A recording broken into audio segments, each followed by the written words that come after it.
Project గత BRS ప్రభుత్వం ఎంతో ప్రతిష్టాత్మకంగా తీసుకుని దాన్ని నిర్మించడం జరిగింది. సో 1,00,000 కోట్ల వరకు ఖర్చు పెట్టి దాన్ని నిర్మించారు. సో రాను అది మొత్తం ఎక్కడికక్కడ కుంగిపోవడం, క్రాక్స్ రావడం జరిగింది. సో మొదటి నుంచి కూడా కాంగ్రెస్ ప్రభుత్వం ఆరోపణలు చేస్తూనే ఉంది. ఇందులో అవినీతి జరిగింది, అక్రమం జరిగింది అని చెప్పేసి ఆరోపణలు చేస్తుంది. సో కాంగ్రెస్ ప్రభుత్వం అధికారంలోకి వచ్చిన తర్వాత ఎక్కడికక్కడ దాన్ని ప్రక్షాళన చేసి మొత్తం కూడా దానికి సంబంధించి మొత్తం వివరాలు సేకరించడం జరిగింది. సో ఇప్పుడు అటువంటి కాళేశ్వరం ప్రాజెక్టు ఇప్పుడు హాలిడే ప్రకటించే అవకాశాలు అయితే కనిపిస్తున్నాయి. ఎందుకు అంటే ఎక్కడికక్కడ దాని ఆ ప్రాజెక్టుకి సంబంధించి ఎక్కడైతే పంటలు ఉన్నాయో దానికి సాగునీరు అందించే అయితే పరిస్థితి లేదు.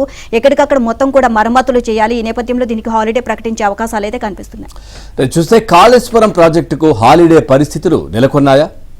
ఈ ఏడాది మొత్తం ప్రాజెక్టు కింద పంటల సాగుకు నీరందించలేని పరిస్థితి ఎదురుకానుందా? అంటే ప్రస్తుత పరిణామాలను బట్టి ఇలాంటి అభిప్రాయాలే వ్యక్తమవుతున్నాయి. కాళేశ్వరం ప్రాజెక్టులో అంతర్భాగమైన మేడిగడ్డ బ్యారేజీ కుంగిపోవడం, అన్నారం బ్యారేజీకి బొంగలు పడిన నేపథ్యంలో ఈ రెండింటితో పాటు సుందిళ్ల బ్యారేజీ డిజైన్లు, నిర్మాణాన్ని పర్యవేక్షించేందుకు నేషనల్ డ్యామ్ సేఫ్టీ అథారిటీ నిపుణులు కమిటీని ఏర్పాటు చేసింది.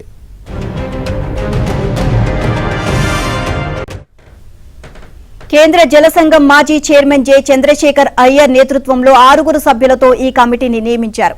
3 బ్యారేజీల్లో నెలకొన్న సమస్యలను గుర్తించి వాటికి పరిష్కారాలతో పాటు భవిష్యత్తులో ఇలాంటి ఘటనలు పునరావృతం కాకుండా తీసుకోవాల్సిన జాగ్రత్తలను సిఫార్సు చేయాలని కమిటీని ఆదేశించారు.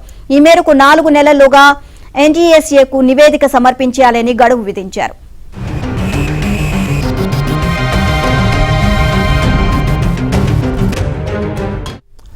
మరోవైపు ఎన్డీఎస్ఏ నిపుణుల కమిటీ బ్యారేజీలను పరీక్షించి నివేదిక సమర్పించిన తర్వాతే వాటికి మరమ్మతులు గాని పునరుద్ధరణ పనులు గాని చేపట్టేందుకు వీలుంటుందని రాష్ట్ర నీటిపారుదల శాఖ మంత్రి ఉత్తమ్ కుమార్ రెడ్డి ఇప్పటికే పలుమార్లు ప్రకటించారు. అంటే కమిటీ సిఫార్సులకు అనుగుణంగా జూలై తొలివారం తర్వాతే పునరుద్ధరణ పనులు చేపట్టే అవకాశం ఉంది. దీంతో రానున్న 4 నెలల పాటు కాళేశ్వరం ప్రాజెక్టుకు హాలిడే ప్రకటించినట్లేనన్న అభిప్రాయాలు వ్యక్తమవుతున్నాయి.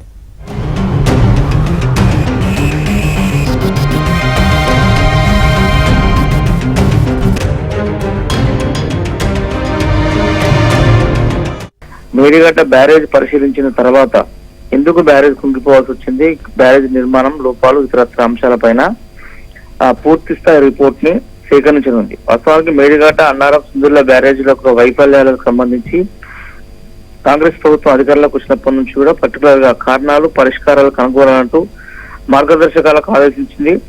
4 నెలల్లోగా నివేదిక ఇవ్వాలని చెప్పేసి ఆదేశించింది. ఆ తర్వాతనే మరమ్మతులు, పునరుద్ధరణకు అవకాశం ఉండేలా చర్యలు తీసుకొని ఉంది. జూన్, జూలై నెలలో వరదలకు మరమ్మతులకు వీల్లేని పరిస్థితి ఉంటుంది కాబట్టి, ఎందుకంటే ఆ నెలంతా కూడా వర్షాలు ఎక్కువగా కురిసేటువంటి అవకాశం కనిపిస్తుంది. సో ఆ సందర్భంలో పనులన్నింటినీ కూడా ఆపాల్సి ఉంటుంది కాబట్టి ఏడాది కాలం అంతా కూడా వృధా అయ్యేటువంటి అవకాశం ఉంటుంది అన్నటువంటి అనుమానాలు కూడా ఈ సందర్భంగా NDSA national dam safety authority అంతా కూడా భావిస్తూ ఉంది. సో దానిలో భాగంగా కమిటీకి అన్ని విధాలుగా సహకరించడంతో పాటుగా మేడిగడ్డ, అన్నారం, సుందిళ్ల బ్యారేజీకి సంబంధించిన విషయంలో బీఆర్ఎస్ ప్రభుత్వం పెట్టినటువంటి ప్రతి పైసా ఖర్చు విషయంలో బ్యారేజ్ ఉపయోగపడడానికి కాకుండా ఇతరత్ర అంశాలకు కారణమైనటువంటి అంశాన్ని పదే ప్రజాక్షేత్రంలో ఎండగట్టేటువంటి ప్రయత్నం చేస్తుంది. కాబట్టి అప్పట్లోగా రైతాంగానికి ఇవ్వాల్సినటువంటి ఆల్టర్నేట్ ని ఏ విధంగా ఇవ్వాలనేటువంటి ఆలోచన పైన కాంగ్రెస్ ప్రభుత్వం పెద్ద ఎత్తున కసరత్తు చేస్తుంది.